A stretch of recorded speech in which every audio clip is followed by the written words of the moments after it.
Mama, I'm a criminal, criminal, criminal. Mama, I'm a criminal. Savolim uchun ma'zur tuting. Ishingiz uchun sizga qancha haq to'lashadi? Qaysi ishim uchun?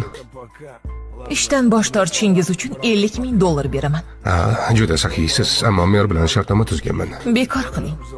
Bunga hech kim jur'at qila olmaydi. Buni bilaman. Shunchaki ajrashib qo'ya qoling.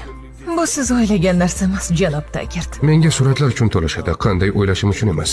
Agar oxirgi 7 yilingiz sizga qadrli bo'lsa, shuncha yil ichmasligingizga sababchi ayolni qadrlasangiz, u holda keragi yo'q. Nima olib kelding? Umuman olganda yana bir necha kun kerak. Ular yoningda-ku. Suratlar cho'ntagingda. Taxrirlarga pul to'laganman. Shundaymi? Shunday.